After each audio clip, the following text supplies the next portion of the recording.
I'm aware a lot of people will not understand. I'm also aware a lot of other people will understand. But still, this will not stop me from saying it. So let me just say it.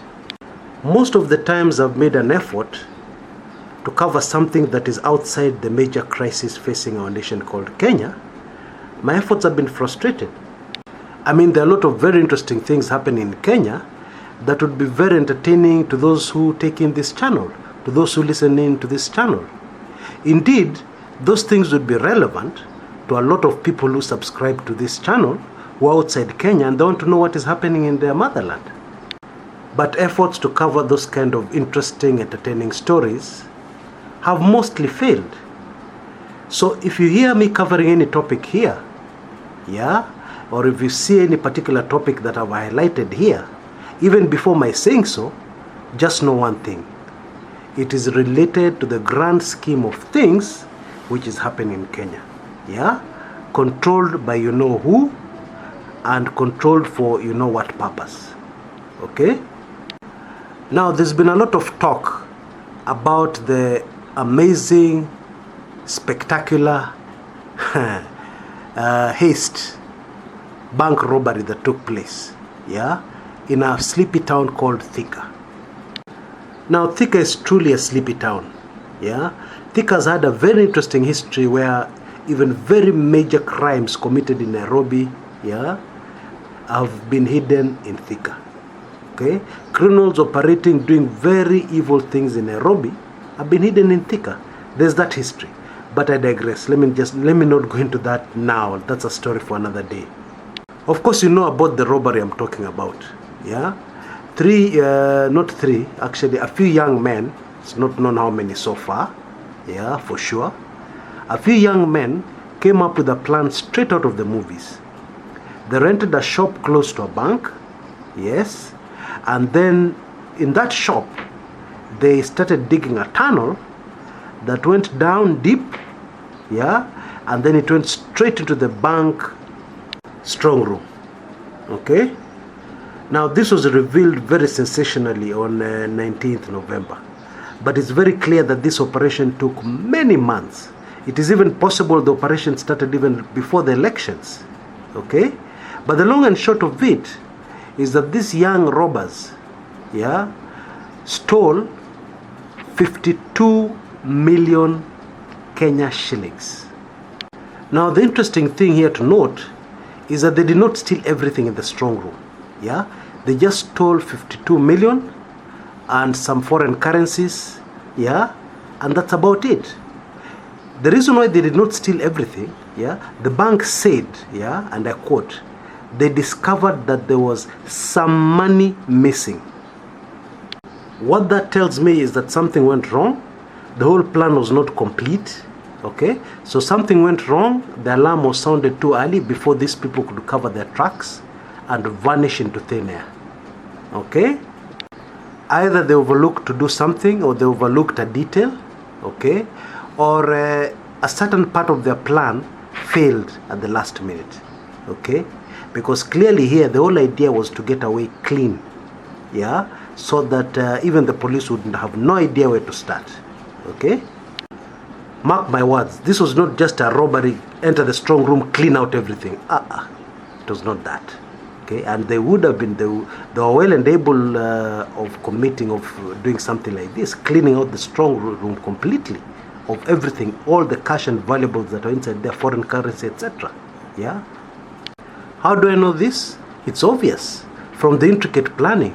That tunnel did not deviate, it went straight to the strong room. You just try and imagine. Do you know where a bank strong room is? Any bank, even your local bank, do you know where the strong room is? Exactly where it is? Are you able to make measurements from an adjoining building and dig a tunnel exactly to that place? It's not as easy as it sounds, and it's not as easy as it looks in the movies, I can assure you. Of course, there are other things that went terribly, spectacularly wrong. For instance, one of the girlfriends of one of the robbers decided to film the money that was stored in her house, okay, and she put this video on social media. Now social media in Kenya is monitored 24/7 very closely, okay, for the wrong reasons actually, mostly for the wrong reasons. And then you go and you display so much money, yeah, on a video, and the video has so many clues, the windows in the house, the way the sitting room is. There's so many clues that a very sharp eye can look at and be able to start even getting an idea of exactly where that house is. And this is exactly what led the police to quickly arrest 3 suspects, yeah, 2 brothers, Alfred Munene Murakaru, okay, and his brother Charles Mwangi Murakaru, okay, young men in the early 30s, alongside a friend, somebody called Julius Ndungu Wainaina, okay. Now let us move very quickly to where it is very relevant to what is happening in Kenya, to the judgment that is coming upon Kenya, to the troubles that Kenya is already going through, okay. Now the press traced the father of these 2 brilliant young men, straight-A students and university graduates who have never gotten a job even after graduating from the university, okay. So these are very highly skilled, very highly trained people, yeah, very intelligent people who have no jobs. Yeah, that's one of the major problems we have in Kenya. Anyway, so they trace the father, whose name is Titus Murakaru Githui. He's about 59. And the press are shocked. Because what would you expect? You'd expect maybe a father who's a bit embarrassed, yeah, a bit confused as to what's happening, you know, taken aback by the whole thing, you know, in shock, yes. But no, they find a very cool father, taking in a cup of tea, and guess the first words that come to his mouth: this is normal. Ati what?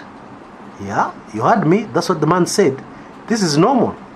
And the man does not even talk about the children being inspired by a movie somewhere. Yeah? Because he does not admit, he says, my children, as far as I'm concerned, I know they've never been employed, but they've been doing supply deals. They've been doing some deals. And he does not say his children committed the crime, and he does not say they did not. Yeah? But he leaves no doubt. Because what he says next, yeah, he says all this has been inspired by the Kenya of today. Okay? Not movies, the Kenya of today. Whereby people steal huge amounts of money through corruptions, funny deals, you know, and they get away with it. And these people are known, words of the father, these people are known and they're walking scot-free. So why shouldn't our children come up with their own scheme of getting millions, using their brains and getting millions, yes, in the same way their leaders are showing them that example.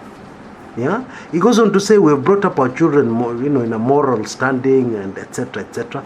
But you cannot close the eyes to what is happening around in society. Wow. Now, what makes this whole thing fascinating is that if this was being said by a father somewhere in Nyanza, yeah, you would say this is political. Yeah, these are NASA people blaming Jubilee people. But no, where does this statement come from? Thika. Where is Thika? It's a stronghold of the corrupt Jubilee government. So what is this man saying? He's actually criticizing, yeah, the government which that area voted for almost to a man back in power. Okay? But he's saying these are things which are happening in society. And by the way, we know that it has been said by several people, it's not a secret, that the kind of corruption, stealing of public funds and so on and so forth that has been committed under the Jubilee government is historical in nature, unprecedented. The amounts of money are just mind-boggling, has never happened before in history. In fact, some comparisons put the amount of money stolen within the Jubilee government era to be more than everything else that has been stolen since independence. Yep. But I don't want to go in the direction of partisan politics, because as God judges Kenya, He does not know Jubilee and He does not know NASA. The nation of Kenya, all of us are being judged. Okay? And we're being judged because all of us have stood by and we have allowed a society which glorifies people who are corrupt, a society which glorifies shortcuts, quick short routes to wealth. Yes? And how have we glorified this? We have glorified this by praising those people. I mean, if you're rich, everybody praises you. Yeah? And nobody wants to know how you earned your money. If you're poor, everybody ridicules you. Okay? That is our Kenya. Therefore, what are we telling our future generations? What are we telling our children? We're telling our children, it is okay to be rich. It is okay. It does not matter how you get your fortune. Yes, as long as ukonazo. As long as you have money, we don't give a hoot where you got that money from or how you got into that kind of wealth. Yes, you did a funny deal and denied medicines into hospital. Maybe children died as a result of it through that corrupt deal of yours. But so what? You have money, and that's all that matters. That is our Kenya of today. And if you're looking for an example of how corruption and ill-gotten wealth has been ingrained in our society and ravaged and destroyed the country called Kenya, then look no further. This is a perfect example. To be fair to the Jubilee government, this is a disease that started a long time ago, because even this man, the father of the alleged robbers, quotes from a man called Nicholas Kipiator Biwott, yeah, the late, died recently, okay, who made a huge fortune during the Moi era. Yeah, I mean, when Moi took over, Nicholas Biwott was a pauper. He had virtually nothing. Yeah, alikuwa mtu wa mkono. But at the time of his death, he was one of the wealthiest people in the country. Yeah, so he quotes Biwott. Biwott said, "I would rather die than remain poor." That's what Biwott said. Bwana Titus Murakaro Githui would not have put it better. Yeah, so let me just quote him in ending this recording, exactly what he said. "We raised our children in a Christian way and moral uprightness. But when they go out there, they hear of people carrying money in sacks and nothing happens to them. What prevents them from engaging in that kind of vice if they can also get away with it?" This is the Kenya we are living in.